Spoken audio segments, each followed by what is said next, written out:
বিসমিল্লাহির রহমানির রহিম।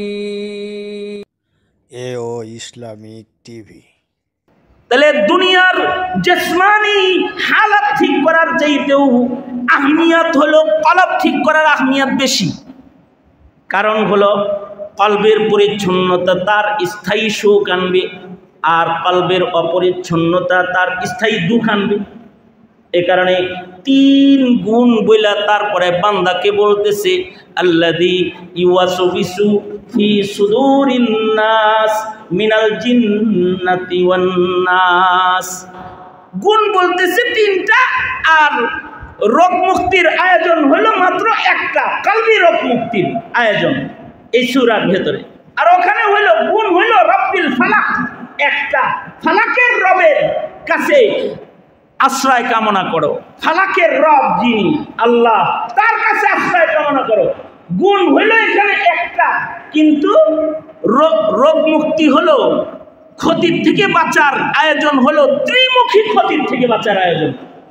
একটা সিফাত বইলা ত্রিমুখী আক্রমণ থেকে দেহকে বাঁচানোর আয়োজন সূরা ফালাক। আর তিনটা গুণ বইলা একটা ক্ষতির থেকে বাঁচানোর আয়োজন সূরা নাস। কুল আউযু বিরাব্বিন নাস, সকল মানুষের রবের বন্ধু আপনি বলুন আমি আশ্রয় চাই যিনি সকল মানুষের রব, তার কাছে আশ্রয় কামনা করি, যিনি সব মানুষের পালনেওয়ালা। মালিকিন নাস, যিনি সকল মানুষের বাদশা, মালিক, যিনি সকল বাদশাদেরও বাদশা, সকল ক্ষমতা যার, তার আশ্রয় কামনা করি, যিনি সকল মালিকের রব।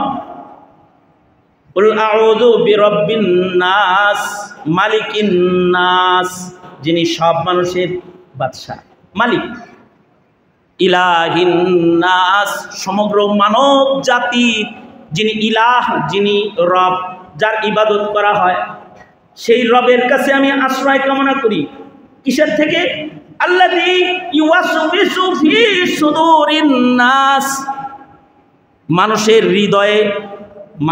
হৃদয়ে ওয়াসওয়াসা ডালবে যে দুশমনগুলা, তাদের থেকে। তিন ধরনের গুণ বইলা আল্লাহ তাআলার কাছে কলব পরিচ্ছন্নতা করার আশ্রয় কামনা করার পথ আল্লাহ তাআলা সূরা নাসে দেখাইছেন। তার মানে হলো কলব ঠিক তো সব ঠিক। আলা ইন্না ফিল জাসাদি লামুদগা ইদা সালুহাত সালুহাল জাসাদু কুল্লু ওয়া ইদা ফাসাদাত ফাসাদাল জাসাদু কুল্লু আলা ওয়া হিয়াল কলবু। আল্লাহর রাসূল বলেন মানব দেহের ভিতরে একটা গোশতের টুকরা আছে, যেই গোশতের টুকরাটা এইটা যদি ভালো হয় দেহের সব অঙ্গ ভালো হয়, আর যদি এই গোশতের টুকরাটা খারাপ হয় তাহলে কলবের আসার গোটা দেহের উপরে পড়ে। কলব ভালো তো চোখ ভালো, কলব ভালো তো কান ভালো, কলব ভালো তো দিল ভালো, তো কলব এটা ভালো তো হাত ভালো, কলব ভালো তো পা ভালো, কলব ভালো তো তার গোটা অঙ্গ প্রত্যঙ্গ সব ভালো। আর যদি কলব কারোর খারাপ হয় তাহলে সব খারাপ হয়ে যায়। আর কারোর যদি কলব খারাপ হয় তাহলে সে নিকৃষ্ট, তাকে দোজখের আগুনে নিক্ষিপ্ত হইতে হবে। কলবি নাপাক নিয়া আল্লাহর জান্নাতে প্রবেশ করা সম্ভব নয়। কলবি বিমারি সহকারে, অসুস্থতা সহকারে আল্লাহর জান্নাতে যাওয়া সম্ভব নয়। কলবের বিমারি যার আছে তাকে দোজখের আগুনে ঢুকতেই হবে তার। এখন কলবের বিমারির কারণে যদি সামান্য সময়ের জন্য দোজখে ঢোকা লাগে, মনে রাখতে হবে সামান্য সময়ের দোজখের কষ্টটা সারা জিন্দেগির জিসমানি কষ্টের চাইতে অনেক বেশি ভয়ঙ্কর। এ কারণে জিসমানি ক্ষতির থেকে বাঁচার জন্য আমল শিখাইতে এক সিফাতের বর্ণনা, কিন্তু রুহানি বিমারি থেকে বাঁচাইবার আমল শিখাইতে আল্লাহ পাকের তিন সিফাতের আলোচনা, তিনটি গুণের আলোচনা। তিন গুণ আমাদের মুফাসসিরিন হযরতরা বলেন তিন কথা বলে আল্লাহ তাআলা মানুষের হায়াতের তিন ধাপ বুঝাইছেন। মানে তিন ধাপেই আল্লাহর আশ্রয় কামনা করো। আউযু বিরাব্বিন নাস, বল আউযু বিরাব্বিন নাস। রব্বিন নাস বইলা শৈশবের দিকে ইশারা, যে রব প্রতিপালন করেন তোমাকে। শৈশবের যত বিমারি আছে কলবি, এগুলোর থেকেও আল্লাহর কাছে পানাহ চাও। আর মালিকিন নাস বইলা জওয়ানির দিকে ইশারা, যৌবনের যত বিমারি আছে তার থেকেও আল্লাহর কাছে পানাহ চাও।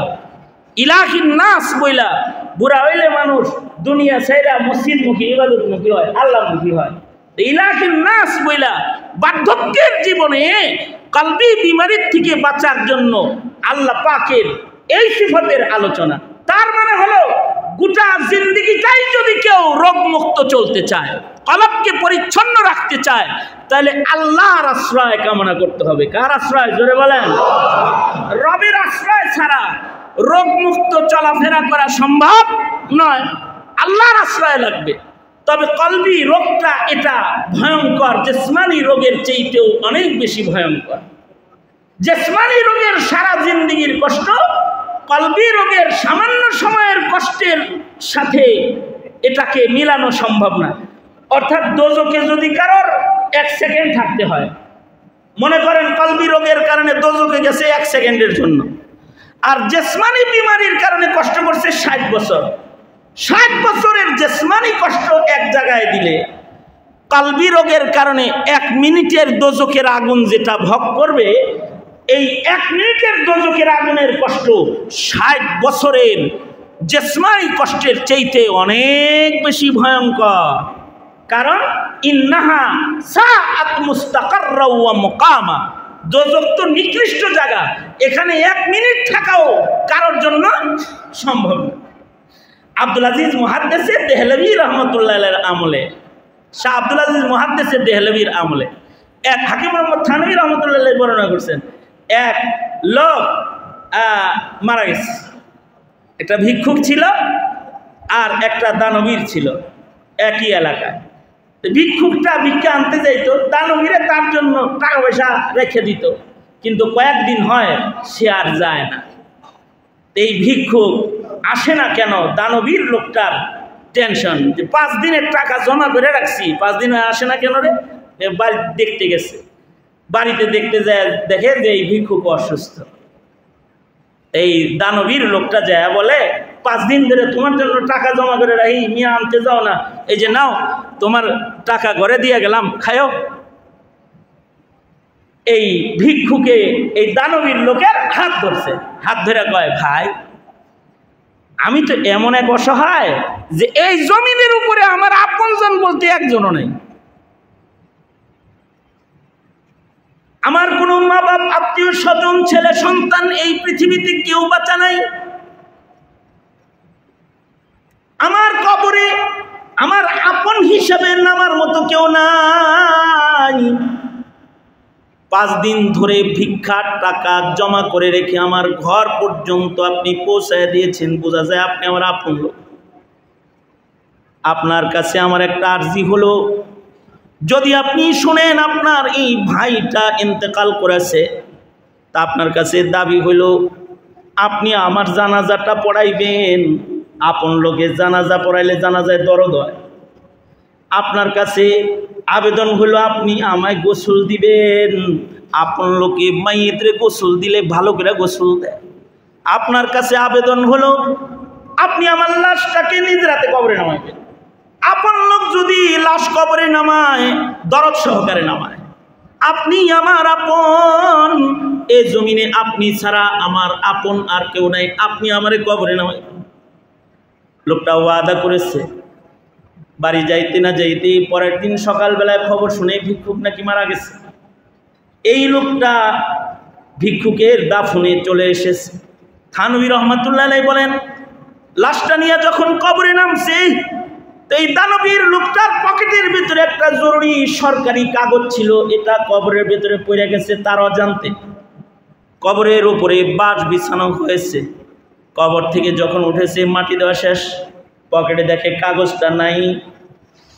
সন্দেহ করলো, কাগজ কোথাও পাই না, পকেটেও নাই, কোথাও নাই, মনে হয় কাগজটা কবরের ভিতরেই পড়ছে।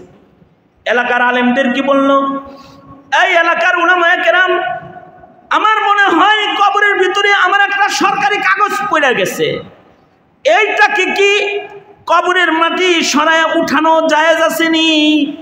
আলেমরা বলল, দুই একটা বাস সরায়া ছোট্ট করে লাইট মেরে তাকায় দেখো কাগজটা পড়ছে কিনা, যদি পড়ে তাহলে হাত দিয়ে উঠায় এলো।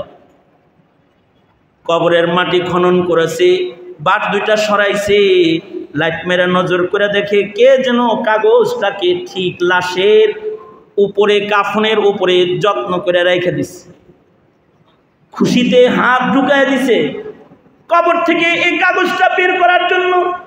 হাতটা যখন বাইর করতেছে কাগজ সহ, কবরের বাঁশের সাথে হাতের উঙ্গুলির ছোঁয়া লেগে উঙ্গুলিটা ছিঁড়ে গেছে।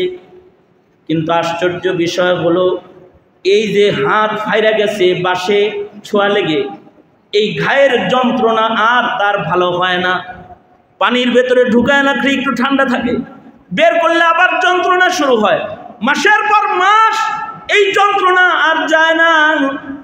সবাই মিলা তাকে বলল, জমানার একজন বুজুর্গ, আহলে দিল, দিল পরিষ্কার আল্লাহওয়ালা বুজুর্গ হলেন মুহাদ্দিসে দেহলভী আব্দুল আজিজ রহমতুল্লাহ আলাইহি। তুমি কষ্ট করে সফর করে একটু মুহাদ্দিসে দেহলভীর কাছে যাও। আমাদের মন বলে মুহাদ্দিসে দেহলভী আল্লাহওয়ালা বুজুর্গ, তিনি যদি দোয়া করেন তাহলে কোরআনের বরকতে হয়তো আল্লাহ তোমার অসুখ ভালো করে দিবে। এই লোক এবার দৈহিক চিকিৎসা কোরআন দিয়ে নেওয়ার জন্য মুহাদ্দিসে দেহলভীর কাছে চলে গেছে। ডাক্তারের চিকিৎসা অনেক নিচে হয় না, এ কারণে দেখবেন মেডিকেল ফেরত রোগীদের জন্য দোয়া করানোর জন্য মাদ্রাসায় আসে, কয় কি খতমে কোরআন করে দোয়া করে দিয়েন, অথবা বিশেষ আয়াত লা ইলাহা ইল্লা আনতা সুবহানাকা ইন্নী কুনতু মিনাল জালিমিন, আয়াতে কারীমা, সম্মানিত এই আয়াতের খতম করে একটু আমার রোগীর জন্য একটু দোয়া করে দিয়েন। হয় এরকম যে মেডিকেল ফেরত, কিন্তু খাতমে কোরআন, খাতমে বুখারী, খাতমে আয়াতের বরকতে বহু মানুষকে আল্লাহ তাআলা শিফায়ে কামেলা দান করে। আল্লাহু আকবার কাবীরা হয়ে যায়, কারণ ফিহি শিফা, এর ভেতরেও আল্লাহ তাআলা জাতির জন্য রোগ মুক্তির আয়োজনও রেখেছেন। তে মুহাদ্দিসে দেহলভীর কাছে গেছে যে হাতের জ্বালা পোড়া ভালো হয় না। মুহাদ্দিসে দেহলভীর কাছে লম্বা সফর করে লোকটা গেছে, পায়দল হাইটা যা বলে, মুহাদ্দিস দেহলভী এই যে এই জায়গার ঘাটা এটা ভালো হইতেছে না, একটু কোরআন পড়ে ফু দিয়ে দেন, আপনি একটু দোয়া করে দেন। আমার মন বলে আপনি দোয়া করলে ভালো হবে। মুহাদ্দিসে দেহলভী বলে, তোমার এই ঘাটটা কেমনে হয়েছে? কয়টা কবরের বাঁশের আঁচল লেগেছে। আমি একটা মাইয়িতরে কবরে নামাইছিলাম, আমার একটা জরুরি কাগজ কবরে পড়ে গেছিল, উঠাইতে যাইয়া আমার হাতের ভেতরে আঁচল লেগেছে। মুহাদ্দিসে দেহলভী বলে, তোমরা কবর খনন করার পূর্বে হয়তো ওই মাইয়িতের কবরের মধ্যে জাহান্নামের আযাবের অংশ হইতেছিল। এই কবরের ভেতরে যে আযাবটা হইতেছিল, এই আযাবের একটা আসর বাঁশে লেগেছে, আর বাঁশের সাথে তোমার হাত লেগে কবরের আযাবের দোজকের আসরটা তোমার হাতে লেগেছে। এই যে জ্বলনটা তোমার আছে, এই জ্বলনটা দুনিয়ার অসুস্থতা নয়, এটা কবরের আযাবের আসর এখানে লেগেছে।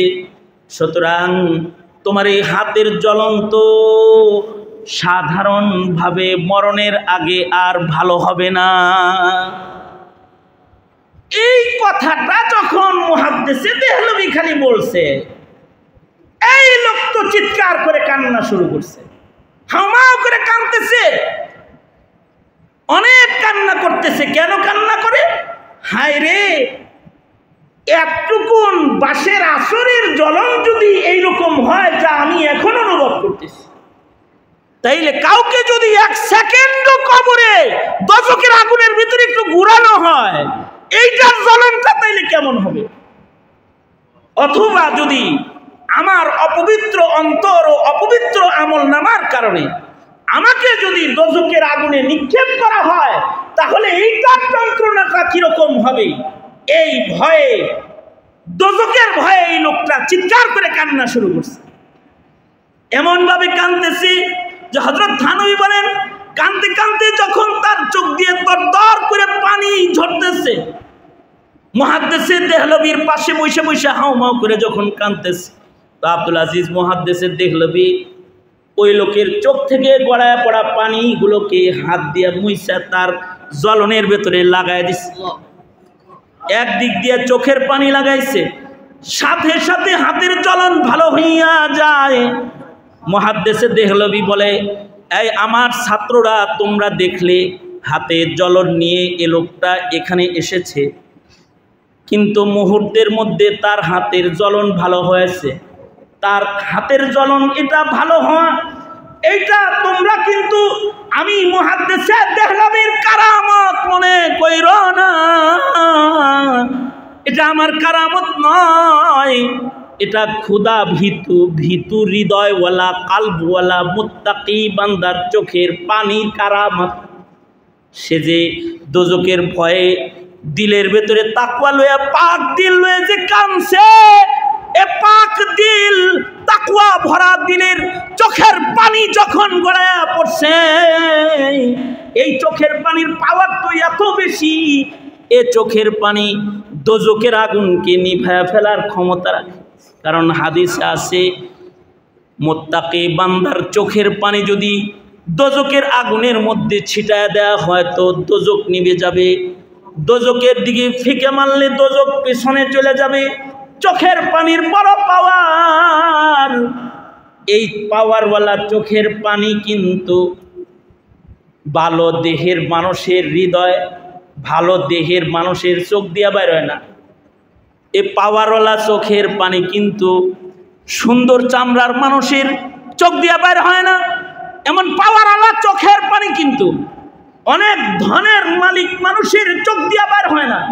এই পাওয়ারওয়ালা চোখের পানিটা তাদের চোখ দিয়া বাইর হয় যাদের কলবে সালিম, যাদের হৃদয়টা রোগমুক্ত হৃদয়, যাদের হৃদয়ের ভেতরে কোনো অসুখ নাই, তারা শয়তানের ওয়াসওয়াসা থেকে নিজের দিলকে বাঁচাইছে। যে শয়তান ধোঁকা দিয়ে ভাগ্যে যায়, বারবার যে শয়তানটা ভেগে যায় ধোঁকা দিয়ে দিয়ে, শয়তান, এ শয়তানের ওয়াসওয়াসা থেকে দিলকে তারা বাঁচাইছে। আর তারা মানুষ শয়তানের ধোঁকা থেকেও নিজের কলবকে বাঁচায়া, যারা নিজের হৃদয়টাকে স্বচ্ছ রেখেছে, তাকওয়া ভরা দিল বানাইছে, এমন মুত্তাকি বান্দার চোখের পানি হাতের জ্বলন নয়, এমন মুত্তাকি বান্দার চোখের পানি দোজকের আগুন নিভায়া ফেলায়। কলবে সালিম হইতে হবে, সুন্দর দিলওয়ালা মানুষ হইতে হবে। আর এই সুন্দর দিল বানাইতে শুধু নিজের চেষ্টা না, শয়তানও, জিন শয়তানও, মানুষ শয়তানের সকল অপচেষ্টার থেকে কলবে সালিম করার মেহনতে যে সূরার আশ্রয়ে, আল্লাহর আশ্রয় কামনা করতে হয়, সেই সূরাটাই হলো সূরা নাস। এই সূরা নাসের মাধ্যমে মানুষ শয়তান ও জিন শয়তানের আক্রমণ থেকে, রুহানি বিমারি থেকে বাঁচার জন্য মানুষ আল্লাহর আশ্রয় কামনা করবে। এই কারণেই এই কোরআনে কারীমের শেষ ভাগের এই সূরাগুলো, সূরা ইখলাস, সূরা ফালাক, সূরা নাস, এগুলো অধিক পঠিত সূরা, যা প্রতি নামাজের পরেই আমল করা হয়। প্রতি নামাজের পরে একবার সূরা ইখলাস, একবার সূরা ফালাক, একবার সূরা নাস, অনিষ্টতার থেকে বাঁচার জন্যে। ফজরের নামাজের পরে 3 বার সূরা ইখলাস, 3 বার সূরা ফালাক, 3 বার সূরা নাস। মাগরিবের নামাজের পরে 3 বার সূরা ইখলাস, 3 বার সূরা ফালাক, 3 বার সূরা নাস। যদি কেউ পড়ে তো তার দিনটা নিরাপদ হয়ে যাবে, যদি সন্ধ্যায় পড়ে তো রাতটা নিরাপদ হয়ে যাবে। আল্লাহু আকবার কাবীরা, রাত নিরাপদ হয়ে যাবে। কারণ এর ভেতরে রাতের অনিষ্টতার থেকে বাঁচার দোয়াও আছে, দুশ্মনের অনিষ্টতার থেকে বাঁচার দোয়াও আছে। ধোঁকা দিয়ে বারবার ভেঙে যাওয়া শয়তানের ধোঁকার থেকে বাঁচার আয়োজনও এই সূরার ভেতরে আছে। আল্লাহর রাসূল সাল্লাল্লাহু আলাইহি ওয়াসাল্লামের উপরে একসাথে এই মুআউযাতাইন এটা নাজিল হয়ে গেল। আল্লাহর রাসূল সাল্লাল্লাহু আলাইহি ওয়াসাল্লাম একটা একটা করে গিট খুললেন আর একটা একটা করে আয়াত পড়লেন, নবীজি সুস্থ হয়ে গেলেন। আপনারা বাচ্চারা যদি কান্নাকাটি করে তাহলে বুজুর্গরা কয় সূরা ফালাক নাস পড়ে ফু দিও। আপনারা যে আমাদের কাছে আপনাদের বাচ্চা কাচ্চা লয়ে যান যে কান দেখানি, ওই যে কুল আউযু বিরাব্বিন নাস, শৈশবের যন্ত্রণা থেকে বাঁচার আয়োজনের জন্য এই সিফতের আলোচনা আছে। আমরা করি কি সূরা ফাতিহা, সূরা ফালাক, সূরা নাস পড়া তেলে পানিতে ফু দিয়া দিই, এটা ব্যবহার করে হুজুর খুব ভালো, ওই তেলটা ফুরায় গেছে গা, কয়েকদিন ভালো ছিল, এখন আবার যন্ত্রণা শুরু হয়েছে, আবার ফু দিয়ে দেন। আবার ফুজে দিছে, হুজুর কি আসমান থেকে অন্য কোনো ওষুধ নাজিল করছে নাকি? এই পুরান জিনিস দিয়েই ফু দিছে। তাহলে এর চাইতে ভালো হলো নিজের ছেলে মেয়েরে কমাস কমে সূরাগুলার তিলাওয়াত, বিশুদ্ধ তিলাওয়াত শিখায় দেন। সে নিজেই নিজে প্রতি নামাজের পরে পরে আমল করতে পারবে, সকালে আমল করতে পারবে, সন্ধ্যায় আমল করতে পারবে। কোরআনে কারীম তো আল্লাহ তাআলা আমাদেরকে আমল করার জন্যই দান করেছেন। সুতরাং আল্লাহর কালামের প্রতি যত্নশীল হওয়া, কারণ এই কোরআনের হক আদায়ের মাধ্যমে হয়তো আমাদের সম্মান বাড়বে, অথবা কোরআনের আমানতের হিফাজতের খেলাফ কাজের কারণে কোরআন আমাদের বিপক্ষে কিন্তু আল্লাহর আদালতে সাক্ষী দিবে। শেখুল হাদিস আব্দুল কাদের সাহেবের জিন্দেগীর একটা মেহনত হলো এই কোরআনে কারীম নিয়া, যে তিনি সূরা ফাতিহা থেকে শুরু করে সূরা নাস পর্যন্ত আল্লাহর কালামের প্রতিটি আয়াত পড়ে পড়ে আল্লাহর বান্দাদেরকে শোনাইছেন, এবং এর তর্জমা শোনাইছেন, তাফসীর শোনাইছেন, ব্যাখ্যা বিশ্লেষণ শোনাইছেন। আজকে হলো এই বিশাল জীবনের একটা বড় কাজের দোয়া, এই দোয়ায় আল্লাহ আমাদের শামিল করেছেন। আসুন আমরা সবাই দোয়া করি আল্লাহ তাআলা ওনার এই মেহনতটাকে যেন কবুল করে নেয়, বলেন আমিন।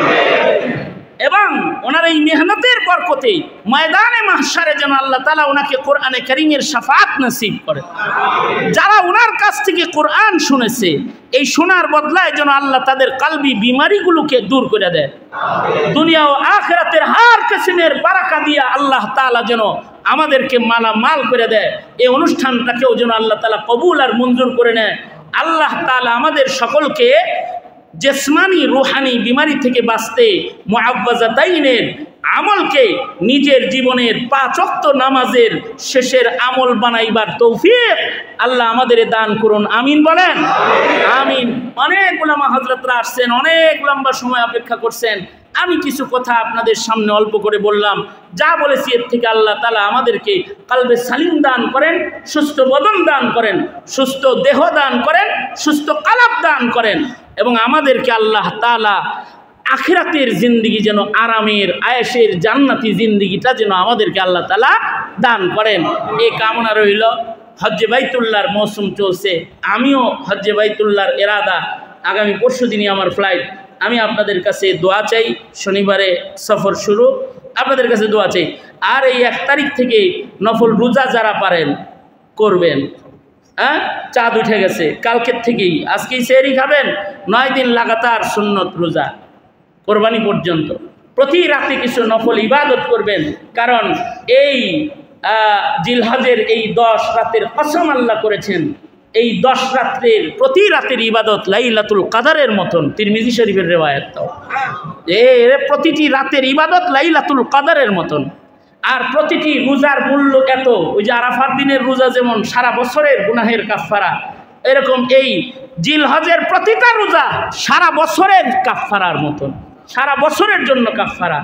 এজন্য এই আমল আল্লাহ তাআলা ঘরে মহিলাদেরকে করতে বলবেন, নিজেরাও করবেন, এবং এই সময়গুলোতে এই 10টা দিন 10টা রাত ইবাদতের, তিলাওয়াতের, তাসবিহাতের রাত বানাইবেন। আল্লাহ তাআলা এটাকে কবুল করেন, এ মজমাকে কবুল করেন, হাজিরিনদেরকে কবুল করেন।